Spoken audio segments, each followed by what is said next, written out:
አሁን አለ ብላችሁ የማትገምቱት ወይም ደግሞ የማታስተውሉት ግን በዕለት ተዕለት ህይወት ከግለሰብ ደረጃ ተነስቶ እስከ ላይ እስከ ናሽናል ሌቭል የሚደርስ አንድ የማህበራዊ ችግር ልነግራችሁ ነው። ብዙ ጊዜ በእኛ ሀገር አይወራለትም እንጂ በውጭው ዓለም ብዙ የግለሰብ፣ የቤተሰብ፣ የማህበረሰብ ውስብስብ ችግሮችን የሚያመጣ ነገር ነው። እናንተም ሳታውቁት የዚህ ችግር ሰለባ ልትሆኑ እንደምትችሉ እርግጠኛ ነኝ። ምክንያቱም ይሄ ችግር ወይም ደግሞ የጉዳይ መልክ ብዙ ነው። ብዙ ደረጃዎች አሉት። ብዙ የግለሰብና የማህበራዊ ችግሮች ምንጭ ይሆናል። አንዳንዴም የሚታይ አንዳንዴም የማይታይ ስውር የሆነ ማህበራዊ ችግር የሚፈጥር በግለሰብ በቤተሰብ እንዲሁም በማህበረሰብ ደረጃ ችግር የሚያመጣ ጉዳይ ምን ቡሊንግ ይባላል። አንድ ሰው ወይም ደግሞ አንድ ግሩፕ ሌላን ሰው ወይም ሌላን ግሩፕ ደህንነት እንዳይሰማው፣ ምቾት እንዲያጣ፣ ሰላም እንዲያጣ፣ ደህንነት፣ ምቾት መንሳት፣ ስሜት መጉዳት፣ የስነ ልቦና ጉዳት ማድረስ፣ ይሄ ሁሉ ትርጉም ሊኖረው ይችላል። እንግዲህ ቡሊንግ በአማርኛ ቃሉ በአማርኛ አይኑር አይጠራ እንጂ በዕለት ተዕለት ህይወታችን ይገጥመናል። ከትምህርት ቤት ህይወት ጀምሮ እስከ ስራ ህይወት ፍሮም ስኩል ላይፍ ቱ ወርክ ላይፍ የሚዘልቅ ነው። በሰው ስናየው ደግሞ ከግለሰብ እስከ ማህበረሰብ እስከ ህብረተሰብ ናሽናል ሌቭል ብሔራዊ ደረጃ የሚደርስ ነው። ምክንያቱም ቡሊንግ ደረጃዎች ስላሉት ማለት ትምህርት ቤት የሆኑ ግሩፖች አንዳንድ ተማሪዎችን ሲያሸማቅቁ፣ መሳቂያ መቀለጃ ሲያደርጉ፣ አካላዊ ጥቃት፣ ቃላዊ ጥቃት፣ የስነ ልቦና ጥቃት ሲያደርሱ እኛ ስም አንስጠው። አንዳንዶቻችን አብረን እንስቃለን፣ አንዳንዶቻችን ፈርተን እንሸሻለን፣ አይመለከተን ብለን እንተዋለን እንጂ ትምህርት ቤትም ሆነ የስራ ቦታም ሆነ ሰፈርም ሆነ በማህበራዊ ወይም ደግሞ በሶሻል ላይፍም ሆነ ቡሊ የምታደርጉ ወይም ደግሞ ቡሊ የምትደረጉ በአማርኛው የደህንነት ስሜት እንዳይሰማችሁ የምትደረጉ፣ የአእምሮ ሰላም እንድታጡ የምትደረጉ፣ ተረጋግታችሁ ስራችሁን እንዳትሰሩ፣ ተረጋግታችሁ እንዳትማሩ ወይም ደግሞ ኑሯችሁን እንዳትኖሩ፣ ተረጋግታችሁ እንዳትማሩ ትምህርት ቤት ውስጥ ቡሊ የምትደረጉ፣ ተረጋግታችሁ ስራችሁን እንዳትሰሩ መስሪያ ቤት ውስጥ ቡሊ የምትደረጉ፣ እንዲሁም ተረጋግታችሁ የዕለት ተዕለት ህይወታችሁን እንዳትኖሩ ቡሊ የምትደረጉ ሰዎች የትም ቦታ የትም ሀገር አላችሁ። በአጭሩ ለማስቀመጥ ቡሊንግ ምንድን ነው የሚለውን ሰዎች ሆን ብለው የሌላን ሰው ስሜት ወይም ደግሞ የሌሎችን ሰው ስሜት ለመጉዳት፣ የስነ ልቦና ጥቃት ለማድረስ፣ ሞራል ለመንካት፣ ደህንነት እንዳይሰማው ለማድረግ ሆን ብለው የሚያደርጉት ተግባር ነው። አንድን ሰው ሆን ብሎ ለማጨናነቅ አስቦ የአእምሮ ሰላም ለመንሳት፣ ደህንነት እንዳይሰማው ለማድረግ ከዛም አልፎ እንዲሸማቀቅ በአካባቢው አንገቱን ቀና አድርጎ እንዳይሄድ ወይም ደግሞ ሰላም አግኝቶ እንዳይኖር የሚደረግ ጥሩ ያልሆነ እኩይ የሆነ ተግባር ነው። በእኛ ሀገር ብዙም አልተለመደም እንጂ በውጭ ሀገሮች በቡሊንግ ምክንያት ተማሪዎች ከትምህርት ቤት ይርቃሉ ወይም ደግሞ ክፋ ደግሞ ራሳቸውን የሚያጠፉ አሉ በቡሊንግ ምክንያት። አንዳንዶች በትምህርታቸው ደካማም የሆኑ አሉ። በዚህ ምክንያት በስራ ቦታ የሚሳቀቁ ሰራተኞች ይኖራሉ። ነፃነት እንዳይሰማቸው ሆነው የሚኖሩ በየአካባቢው ነዋሪዎች ይኖራሉ። እና ለቡሊንግ መወራት አለበት። ለምን ቢባል ብዙ የሆነ ማህበራዊ ነገር የሚያሻክርና የሚያደናቀፍ ስለሆነ ማለት በግለሰቦች ላይ ትልቅ የስነ ልቦና ጉዳት፣ የስሜት አለመረጋጋት፣ በስራም ሆነ በሌላ ተግባር ውጤታማ አለመሆንን ስለሚያስከትል ቡሊንግ የሚያደርጉ ሰዎች ታርጌት የሚያደርጉት ወይም ደግሞ የሚያጠቁት ሰው ምን አይነት መሰላችሁ? ለየት ብሎ የሚታይ ሰው፣ በፊዚካልም በቀለምም ወይም ደግሞ በአለባበስ ወይም ደግሞ ብቻ ለየት ያለ ሰው በአቅመ ቢስ መስሎ የታያቸውን ሰው ወይም ደግሞ ራሱን መከላከል እንደማይችል እርግጠኛ ሲሆኑ ለነሱ አደጋ የማይፈጥር ሰው መሆኑን ሲያረጋግጡ አቅመ ቢስ መስሎ የሚታያቸውን ሰው አንዳንዴ ደግሞ ከነሱ ጎላ ብሎ ወይም ደግሞ የበለጣቸው የመሰላቸውን ሰው ወይም ደግሞ ወደፊት እነሱን የመብለጥ ፖቴንሻል አለው ብለው የሚከጅሉትን የሚገምቱት ሰው ነው ታርጌት የሚያደርጉት። ቡሊንግ ብዙ ጊዜ አካላዊ ጥቃት ሊያስከትል ይችላል። ብዙ ጊዜ ግን ቃላዊ ነው። ኢሞሽናል ዳሜጅ ነው የሚያመጣው ወይም ደግሞ የስሜት ጉዳት ነው የሚያመጣው። የስነ ልቦና መቃወስ ነው የሚያመጣው። አልፎ አልፎ አካላዊ ጥቃትን ያስከትላል ያመጣል። ብዙ ጊዜ ትምህርት ቤት የተለመደ ነው አካላዊ ጥቃት። ቡሊዎች አካላዊ ጥቃት ሲያደርሱ የተለመደ ነው። ትምህርት ቤት ሆነ መስሪያ ቤት ወይም ደግሞ በማህበራዊ ኑሮም ወይ ነው በአካባቢ ቡሊንግ መኖር አለመኖር ለይቶ ማወቁ በጣም ጠቃሚ ነው። ምክንያቱም ሳናውቀው አንዳንድ ሌሎች ሰዎች እኛ ላይ አምጥተው የሚጭኑት ችግር አንዳንዴ የራሳችን ችግር የራሳችን ድክመት ይመስለንና ከራሳችን ጋር እንታገላለን። ወይም ደግሞ ሌሎች ሰዎች አምጥተው የጫኑብን ችግር ወይም ደግሞ ሌሎች የለጥፉብን ችግር እኛ የፈጠርነው ችግር ነው ብለን አምነን ብዙ የህይወት ምስቅልቅል ውስጥ ልንገባ ስለምንችል ለማሳካት ያሰብነውን ማሳካት ስለማንችል ማምጣት የፈለግነው ውጤት ማምጣት ስለማንችል ምክንያቱም ስውር አንዳንዴ ቡሊንግ እንደ ኖርማል እርጉ ከተቆጠረ ኤፌክቱ ወይም ደግሞ የሚያመጣው ችግር ስውር ይሆናል። የቡሊንግ ወይም ደግሞ ይሄ አይነት ባህሪ ያለባቸው ሰዎች መነሻው የተለያየ ምክንያት ሊሆን ይችላል። ምናልባትም የአስተዳደግ ችግር ያለ የእውቀት ችግር ሊሆን ይችላል። እንዲሁ ከትራውማም ሊመጣ ይችላል። ከኢንሴኩሪቲም ሊመጣ ይችላል። አንዳንዶች ደግሞ በሌሎችም ቡሊንግ የሚያደርጉት ወይም ደግሞ ሌሎችን የሚያስፈራሩት፣ ሌሎችን የሚያሸማቅቁት፣ ሌሎችን ደህንነት የሚነሱት፣ የሌሎችን ሰላም እና ምቾት የሚነሱት እነሱ የፈለጉትን ትኩረት ለማግኘት ነው። ለምሳሌ ባላፊ አግዳሚውን በማፌዝ በሌላው መሳለቅ ምናልባትም በግሩፓቸው ወይም ደግሞ በዙሪያቸው ባሉ ሰዎች ዘንድ ተቀባይነትን ስለሚያመጣላቸውም ይሆናል። አንዳንድ የአስተዳደግ ችግር ያለባቸው ቡሊዎች ደግሞ ምናልባትም አእምሯቸው ትራውማታይዝድ ሊሆን ስለሚችል በሌሎች የስሜት ጉዳት፣ በሌሎች መሸማቀቅ፣ በሌሎች አንገት መድፋት፣ በሌሎች ኮንፊደንስ ማጣት፣ የሌሎችን ሞራል በመንካት በአጠቃላይ በሌሎች መጥፎ ስሜት በመፍጠር ሊደሰቱ የሚችሉበት እድል አለ። የሌላው ሰውን ጉድለት በማጉላት የእነሱን ጉድለት የደበቁ ስለሚመስላቸው አትሊስት እንደዛ ስሜት ስለሚሰማቸው ነው። ለምሳሌ ግሩፕ መሀል ኢንሴኪዩሪቲ የሆነ ቡሊ ካለ ሌላው ሰው ላይ በመቀለድ በማፌዝ የሌላው ሰው ድክመት ነቅሶ በማውጣት በመሀል በማዋረድ ወይም በማሸማቀቅ የእሱ የበላይ ሆኖ እንዲታይ ወይም ደግሞ እሱ ተቀባይነት እንዲያገኝ የማድረግም ኢንቴንሽን አለ ማለት ነው። ብዙ አይነት ቡሊንግ አለ። ለምሳሌ ቃላዊ ቡሊንግ አለ። ለምሳሌ መስደብ፣ ስም መስጠት፣ ማላገጥ፣ ስም እየጠሩ መቀለድ፣ ማሸማቀቅ፣ ጀጅ ማድረግ ወይም ደግሞ መፈረጅ፣ ድክመትን በማጉላት በዛ ድክመት ያ ሰው እንዲሸማቀቅ ማድረግ ብዙ ነገር አለና በቃላት እነዚህ ቃላትን በመወርወር ማለት ነው። አላስፈላጊ ወይም ደግሞ የስነ ልቦና የስሜት ጉዳት የሚያመጡ ቃላትን በመወርወር ይሆናል ቃላዊ ቡሊንጉ ማለት። ቡሊንጉ ብዙ ጊዜ የሚጠቀሙበት ስሜትን ለመጉዳት፣ ለማሸማቀቅ፣ ሞራልን ዝቅ ለማድረግ፣ ስነ ልቦና የበታችነት ለመፍጠር የሚጠቀሙበት እነዚህ። ሌላው ማህበራዊ ቡሊንግ አለ። ማህበራዊ ቡሊንግ ሲባል ምን አንድ ሰው በሆነ ግሩፕ ፈጥሮ አንድ ሰው ማግለል፣ ሪጀክት ማድረግ፣ ኢግኖር ማድረግ፣ ተደማጭነት ተሰሚነት እንዳይኖረው ማድረግ፣ ስም መስጠት፣ አሉባልታና ሐሜት ማናፈስ፣ ማባዛት፣ ምቾትን፣ ደህንነትን እንዲያጣ ማድረግ። ይህ ነው ማህበራዊ ቡሊንግ የሚባለው። ያ ሰው ተቀባይነት እንዳያገኝ፣ ተደማጭነት እንዳያገኝ ማድረግ።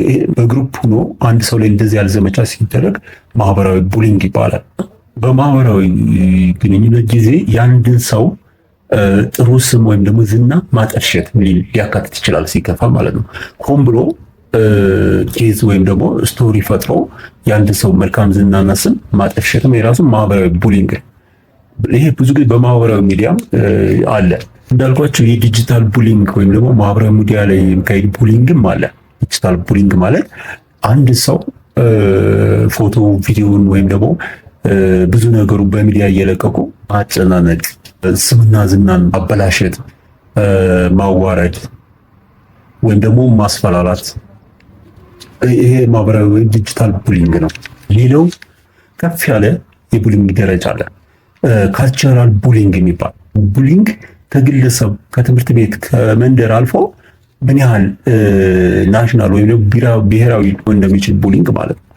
እና ካልቸራል ቡሊንግ ማለት ሰዎችን በዘራቸው፣ በቋንቋቸው ወይም ደግሞ በሚከተሉት ሃይማኖት ምክንያት አድርጎ የሌለን ጉድለት የሌለን ከን በመፍጠር በእነዚህ ነገሮች እንዲያፍሩ፣ እንዲሸማቀቁ ወይም ደግሞ ደህንነት እንዳይሰማቸው የሚደረግ ቡሊንግ ነው። በግልጽ ቡሊንግ ነው አይባልም አይነገርም እንጂ ኦልዌይስ ኤቭሪዴይ ሀፕን የሚያደርግ ነው። በተለይ እንደኛ መልቲ ካልቸራል እና መልቲ ናሽናል እንደሆነ ሀገር ብዙ ካልቸራል ቡሊንጎች አሉ። ለምሳሌ ሶስት ሰዎች የሚችሉት ቋንቋ ግን በመካከላቸው በዙሪያቸው አንድ ሰው የማይችለው ቋንቋ ካለ በማይችለው ቋንቋ ያን ሰው ግራ እንዲጋባ፣ ኮምፎርት እንዳይሰማው፣ ደህንነት እንዳይሰማው የሚያደርግ ስሜት መፍጠር፣ አንዱ ግሩፕ በሌላው ግሩፕ ባህል መሳቅ፣ መሳለቅ፣ በቋንቋ ማፌዝ ወይም ደግሞ መቀለድ ሊሆን ይችላል። በሃይማኖትም እንደዚህ ሃይማኖት መሰረት አድርጎ መቀለጃ እና ማፌዣ ማድረግ ይሄ ራሱ ካልቸራል ቡሊንግ ነውና አሁን ደግነቱ እነዚህ ነገሮች የህግ ከለላ አላቸው። ብዙ ጊዜ በህግ የተከለከለ ነው ብዙ በካልቸራል ቡሊንግ። ግን ስንቱ ካልቸራል ቡሊንግ ህግ ቦታ ይደርሳል ነው። ስንቱ ካልቸራል ቡሊ ህግን ይፈራል ነው። ወይም ደግሞ ካልቸራል ቡሊ የሚደረግ ሰው ስንቱ ወደ ህግ ይሄዳል ነው። ግን አብዛኛው ሰው በካልቸራል ቡሊንግ ጥቃት ሲደርስበት ዋጥ አድርጎ ይሄዳል እንጂ ብዙ ጊዜ ቡሊንግ ተደረጉ ብሎ ወደ ህግ ሄድ እና የስነ ልቦናውን ጉዳቱን የስሜት ጉዳቱን ይዞ ነው አብዛኛው ቤቱ ቁጭ የሚለው። ይሄ ደግሞ ትልቅ ችግር ይፈጥራል እና ከግለሰብ የተነሳ ችግር ከፍ እያለ ወደ ቤተሰብ ወደ አካባቢ ይሄዳልና ጥሩ አይሆንም መጨረሻው። ይሄ ካልቸራል ቡሊንግ ከሌሎች ቡሊንጎች እንዲያውም ኢምፓክቱ የከፋ የሚሆነው የካልቸራል ቡሊንግ ነው። ኢንተሌክቹዋል ቡሊንግም አለ። ኢንተሌክቹዋል ቡሊንግ ሲባል ራሱን እንደ አዋቂ የሚቆጥር ወይም ደግሞ አዋቂ የሆነ ሰው ከሱ በታች እውቀት ያለውን ሰው አፉን ማስያዝ ወይም ደግሞ እንዳይናገር ንግግሩን ማቋረጥ ሊሆን ይችላል። ወይም ደግሞ በሚናገረው ነገር ማፌዝ እና ማሸማቀቅ ወይም ደግሞ አትሊስት ተደማጭነት ተቀባይነት እንዳይኖረው ማድረግ ሊሆን ይችላል። በእውቀት የበላይ የሆነ ሰው የእውቀት የበላይነቱን ለማሳየት ሲል ብቻ ወይም ደግሞ አዋቂ ከሌላው የተሻለ አዋቂ ነኝ የሚለውን ለማረጋገጥ ሲል ብቻ ሌላውን አላዋቂ አድርጎ ማሳየት ይኖራል። ይሄ ራሱ ኢንተሌክቹዋል ወይ ቡሊንግ ነው። ለምሳሌ በእውቀት ከፍ ያለ ሰው በእውቀት ዝቅ ያለን ሰው ሲሳሳት ከማረምና ከማገዝ ከማስተካከል ይልቅ የሚያፈዝበት ወይም የሚስቅበት የሚቀልድበት ከሆነ ተሸማቆ አፉን እንዲይዝ የሚያደርገው ከሆነ this is intellectual bullying። ኢኮኖሚካል ቡሊንግም አለ።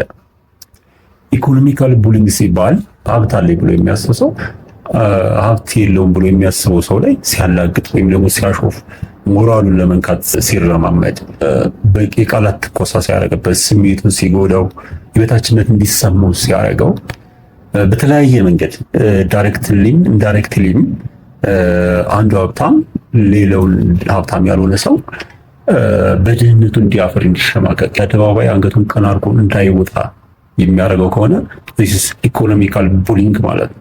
ሀብታም ነኝ የሚል ሰው ድሃ ነው ብሎ ያሰበውን ሰው የሀብት የበላይነት እንዳለው ለማረጋገጥ የዛን ሰው ድህነት ጎልቶ እንዲታይ የሚያደርግበት መንገድ ነው።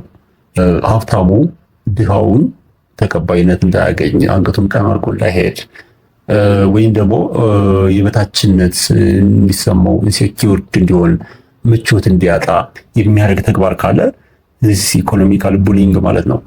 ቡሊንግ ታዲያ ጉዳቱ ምንድን ነው ካለን ከትምህርት ቤት ጀምሮ እንዳልኳችሁ እስከ ላይ እስከ ካልቸር እስከ ኢኮኖሚካል ስታተስ የሚሄድ ነው። ካልቸራል ኮንፍሊክት፣ ካልቸራል ክራይሲስ ሲሆን ደግሞ ከፍ ወዳለ ናሽናል እና መልቲናሽናል ችግር እስከ መሆን የሚደርስ ነው። አንድ ሰው ዋጋ የማይተመንላቸውን ነገሮችን ሊያሳጣ ይችላል። ይሄ ቡሊንግ በትምህርቱ ጎበዝ የሆነን ተማሪ ከትምህርቱ ያስተጓጉለው ወይም ደግሞ በትምህርቱ እንዲሰንፍ ያደርገው ይሄ ቡሊንግ ወይም ደግሞ በምንም ዋጋ የማይተካ ቫሊዩ እያሳጣው ነው ያን ተማሪ። ሰው በሚኖርበት አካባቢ ሞራሉን አጣ ወይም ኮንፊደንሱን አጣ፣ ኢንሴኪውርድ ሆነ፣ ምቾት አጣ ማለት በምንም ዋጋ ከፍሎ የማገኘውን ቫሊዩ አጣ ማለት ነው። ጭምት፣ ትሁት ወይም ደግሞ በተለምዶ ጨዋ የሚባሉ ግለሰቦች ወደ ጨካኝነት ሊቀየሩ ይችላሉ። በቡሊንግ ምክንያት ሰው የማይጎዱ ሰዎች፣ ተንኮል የማያስቡ ሰዎች ሰው ለመጉዳት ሊነሳሱ ይችላሉ። ይህ ማለት አንዳንድ ሰዎች ሳይፈልጉ ወደ ያልፈለጉትን ባህሪ ዲቨሎፕ ሊያደርጉ ይችላሉ። በቡሊንግ ምክንያት ተደባዳቢ መሆን የማይፈልጉ ሰዎች ተደባዳቢ ሊሆኑ ይችላሉ። ይሄ ከሰልፍ ዲፌንስ ይጀምርና ከዛ በኋላ ሀቢት የሆነ ተደባዳቢነት ወይም ደግሞ ጉልበትን መጠቀም ሀቢት የሆነ አንድ ሰው ያልነበረውን ባህሪ ወይም ደግሞ ያልነበረውን ጸባይ ዲቨሎፕ አድርጎ ሊቀየር ሁላ ይችላል ማለት ነው። ቡሊ ያልነበሩ ሰዎች ቡሊ ሊሆኑ ይችላሉ። ያ ማለት አንድ ሰው ያልነበረውን ባህሪ ያልነበረውን ጸባይ እንዲያመጣ ምክንያት ይሆናል። ቡሊንግ ከፍ ሲል ደግሞ እንዳልኩላችሁ አሁን ካልቸራል ቡሊንግ እና ኢኮኖሚካል ቡሊንግ መከፋፈልን፣ ወገንተኝነትን፣ ይሄ የግሩፕ ስሜትን እኛና እነሱ የሚል አስተሳሰብን ሁላ ያመጣል ከፍ ሲል ሲከፋ ማለት ነው። ይሄ ደግሞ ወዴት እንደሚያመራ ወዴት እንደሚሄድ ለእኛ እንደኛ ሀገር ላለው ምንም መመራመርና ማሰብ የማይጠይቅ ሀቅ ነው። አብዛኛው ምናልባትም የስነ ልቦና ወይም ደግሞ የስሜት ጉዳቱን አፍሎ ይዞ ቁጭ ሊል ይችላል። ታስሮ ተነሳሽነቱን አጥቶ ኢንስፓይሬሽኑን አጥቶ ግቡን እና እቅዱ ጠብር ግፋ ብዙ ቁጭ ሊል ይችላል። ሌሎች ሀገር ገብታችሁ ስታነቡ አንዳንድ ጥናቶችን በቡሊንግ ምክንያት ብቻ ራሳቸውን የጠፉ ቲኔጀሮች እና ወጣቶች አሉ። ስራ ቦታ ላይ ለምሳሌ ፐርፎርማንስ ሊወርድ ይችላል። የስራ ውጤታማነት ሊቀንስ ይችላል። ቡሊንግ እንግዲህ ሁሉም ሰው ላይ ተመሳሳይ ኢፌክት የለውም። ወደ አንዱ ስሜቱን ወይም ደግሞ ልቦና ጉዳቱን አፍኖ አውጭ ሊል ይችላል። አንዳንዱ ደግሞ በምሬት ወይም ደግሞ እንዳንጸፋ ብልህ የሌለው ባህሪ አምጥቶ ክፉ ሊሆን ይችላል። ሰዎችን በመጉዳት ሊነሳሳ ይችላል። አንዱ ደግሞ ራሱ ቡሊ ሊሆን ይችላል። ቡሊ ስለተደረገ ራሱ ቡሊ ሊሆን ይችላል እና በሌሎች ላይ ራሱ ተመልሶ የስሜት ጉዳት፣ የሞራል ጉዳት፣ የስነ ልቦና ጉዳት ማድረስን እንደ ተግባር እንደ ልማድ አድርጎ ሊይዝ ይችላል። ሲከፋም እንግዲህ እንዳልኳችሁ ወገንተኝነትን፣ መከፋፈልን፣ እኛና እነሱ ማለትን ያመጣል። ስለዚህ ዋናው ነገር ራስና አካባቢን ኮንሺየስሊ አዋይር ማድረግ ነው። ቡሊዎችን ለይቶ ማወቅ። ብዙዎች መካከል ጥቂቶች ስለሚሆኑ ቡሊንግ የሚያደርጉ እነሱን ለይቶ ማወቅ፣ እንደየሁኔታው ወይም ደግሞ እንደየደረጃው ስትራቴጂክ ማድረግ ነው። የሚመጥነውን መፍትሄ ወይም ደግሞ የሚመጥነውን ዘዴ ዘይዶ መፍትሄ መፈለግ ነው። ብዙ ጊዜ አንዳንድ ከፍ ያሉ የቡሊንግ ደረጃዎች ብዙ ጊዜ የህግ ሽፋን ወይም ደግሞ የህግ ከለላ ሊኖራቸው ስለሚችል በትክክል ለሚመለከተው አካል ሪፖርትም ሊደረጉ ይችላሉ። ለምሳሌ እንዳልኳችሁ ካልቸራል ቡሊንግ ካለ ይሄ በብሔር፣ በቋንቋ፣ በሃይማኖት፣ በጾታ ሊሆን ይችላል። ቡሊ የሚያደርግ ሰው ለሚመለከተው አካል ማሳወቅ ሊኖር ችግረው ከዛ ዝቅ ያለው ነው። ብዙ ጊዜ እኛ ሀገር ያልተለመደው ወይም ደግሞ አንድ ሰው አቢዩዝ አረገኝ ወይም ደግሞ አንድ ሰው ቡሊ አረገኝ ብሎ መክሰስ ወይም ደግሞ ኮምፕላይን ማድረግ ብዙ ጊዜ ያስቸግራል። ተነሳሽነቱ አይመጣም፣ አይኖርም። ዋናው መፍትሄ የሚሆነው በቃ አዋየርነስ ነው። ነቅቶ አዋየር ማድረግ ነው። አዛ ቀጥሎ ግንዛቤው ካለ ችግሩ ለይቶ ከታወቀ የሚመጥነውን የሚገባውን መፍትሄ ማዘጋጀት ነው። ፕሮብሌም አይደንቲፋይ ከተደረገ ዘ ኔክስት ኢዝ ሶሉሽን ነው።